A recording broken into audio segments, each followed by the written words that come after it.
கொஞ்சம் யோசித்து பாருங்க. ஒரு பாலைவனத்தில் ஒரு குகையில் அந்த பேரிச்சம்பழத்தை நம்பி அந்த நீரோடையை நம்பி யாராவது வாழ்க்கை நடத்துவார்களா? அவரும் அதை நம்பல. யாரை நம்பி வாழ்க்கை நடத்தினார்? இறை தந்தை. அவர் தான் எல்லாம் கொடுப்பார். அதனால் புனித வனத்து சின்னப்பர் உங்களிடம் என்று சொல்வது, இறை நம்பிக்கையில் உறுதியாயிருங்க, எல்லாம் நடக்கும். பாசிற்காக தலைவணங்கி மன்றாடுவோம். புனிதர்களின் மாட்சியும் அக்களிப்புமான இறைவன் புனித வனத்து சின்னப்பரின் சிறப்புமிக்க வேண்டல்களால் உங்களுக்கு வலுவூட்டி உங்கள் மீது தமது முடிவில்லா ஆசியை பொழிவாராக.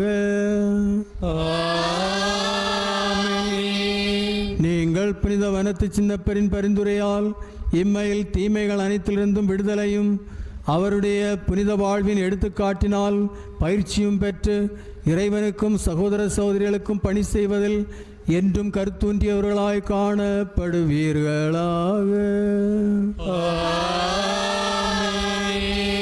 இவ்வாறு தம் மக்கள் விண்ணக புனிதர் கூட்டத்தில் இணைந்து முடிவில்லா அமைதி பெறுவதைக் கண்டு அகமகிழும் திரு அவையின் பிள்ளைகளாகிய நீங்கள் அனைவரோடும் வான்மீட்டின் மகிழ்ச்சியை அடைவீர்களாக.